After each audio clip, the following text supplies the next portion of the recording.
మీకు బ్రహ్మం గారు రాసిన కాలజ్ఞానంలో ఒకటి ఉందండి. ఆ, తమిళనాడులోంచి ఒక ప్రాంతంలో ఒక్కసారిగా నది ఉప్పొంగి కొన్ని లక్షలాది మంది జనాలు చనిపోతారని కూడా రాశాడు. ఉమ్, ఆయన కాలజ్ఞానం రాసిన దానికి అనుకూలమైనటువంటి పరిస్థితులు ఈ కాలగణనలో ఇవి అనుకూలంగా ఉన్నాయి 2024-25 సంవత్సరాలు అని చెప్పచ్చు. ఉమ్, ఉమ్, అందువల్ల తీవ్ర జన నష్టం అతివృష్టి వల్ల అనావృష్టి వల్ల. ఉమ్, అలానే ఇందాక మీకు ఆ మాట ఎందుకన్నానంటే బుధుడు రవి కంటే వెనకాల ఉంటే ఓకే. వర్షాలు తక్కువ పడతాయి.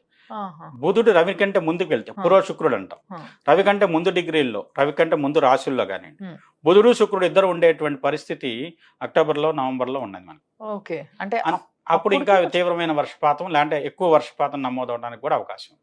అందుకేనా ఈ మొన్న మనకి ఉగాది సమయంలో అందరూ పంచాంగం చెప్పినప్పుడు చాలా మంది ఆ గురువులు వాళ్ళు చెప్పిన మాట ఏంటంటే, ఎప్పుడైతే ఈ సంవత్సరంలో అక్టోబర్ నవంబర్ ఆ టైంలో కొంచెం జన నష్టం కనిపిస్తుంది, పెద్ద ప్రళయం రాబోతుంది, అది ఏంటిదో